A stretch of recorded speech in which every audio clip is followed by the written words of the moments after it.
Bill Clinton, Hillary Clinton, Pam Bondi in the Trump Justice Department, attorneys general going all the way back to President Obama's term, and 2 former FBI directors all got one of these subpoenas today. Why? Because the House of Representatives wants everything the United States government and those who ran it have on Jeffrey Epstein and Ghislaine Maxwell. And these subpoenas aren't just for documents and records. They're also ordering brand new depositions. So here's what's going on. Yes, the House of Representatives is still on recess, but before they left, the powerful House Oversight Committee passed several motions.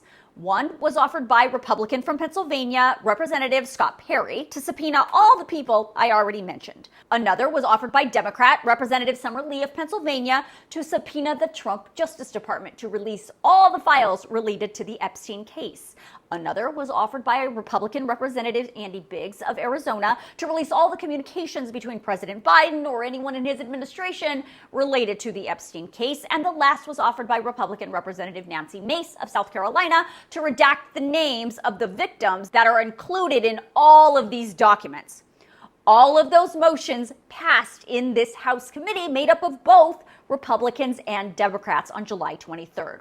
Now, before I go any further, if you want to read all of these actual subpoenas and letters connected to the subpoenas and see all the deposition deadlines, I'm going to email all of those documents out to you tonight in my Facts HQ email, so make sure you sign yourself up. Okay, so here's the thing. When you look at all of the letters and the subpoenas that were issued today by House Oversight Chairman Republican James Comer, the only outliers are the ones issued to the Clintons. All of the others are going to former attorneys general and former FBI directors to provide testimony and records related to their official duties in the Department of Justice while they were serving in office.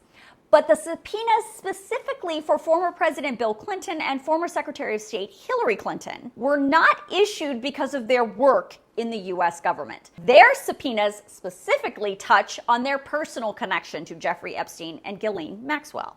Now, that is significant because we know the Clintons absolutely had personal connections to Epstein and Maxwell, though there, of course, is no evidence of any wrongdoing by either Bill or Hillary Clinton in connection to Epstein or Maxwell. But here's the thing. They aren't the only ones who currently hold or previously held high office in the federal government who had some kind of personal connection to Epstein and Maxwell. Lots of other high-profile people did too. But they did not receive a subpoena to give testimony about their personal relationship with Epstein or Maxwell. Why the committee did it this way, they don't officially say, so I will leave it to you to come to your own conclusion about why it's happening.